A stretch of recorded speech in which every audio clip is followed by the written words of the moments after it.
Après avoir testé des architectures non conventionnelles, telle cette rotonde en résine polyester, je suis revenu à un projet classique, une cabane bien carrée en bois.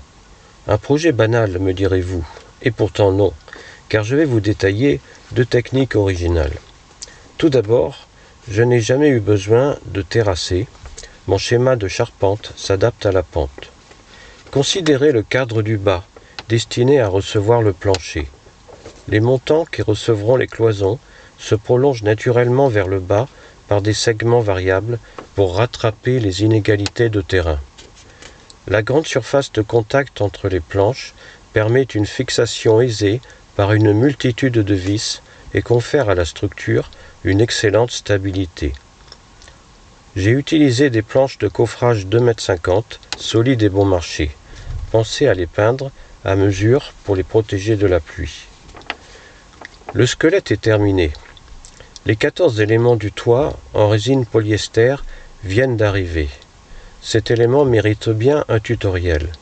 Remarquez le raidisseur au centre, selon le principe de la construction sandwich. C'est léger et assez solide, supportant sans problème une portée d'1,20 m. Ces éléments sont vissés et ligaturés ensemble à la résine. J'adore ce toit translucide en résine, car il est parfaitement étanche et capte bien la lumière. En fin de journée et même la nuit, je ne serai pas dans l'obscurité.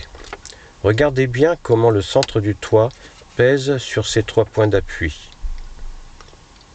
Le plancher se fixe aisément, cependant que l'inspectrice des travaux finis se repose devant un abri proto-historique et qu'une pose est bien agréable par 38 degrés. Le cloisonnage en lambris se fixe aisément, la couchette est assez haute et libère un bon espace de rangement en dessous. C'est terminé. Les premiers amis arrivent pour pendre la crémaillère, des questionnements et une fin de soirée relaxante pour se remettre des chaudes journées en terres espagnoles.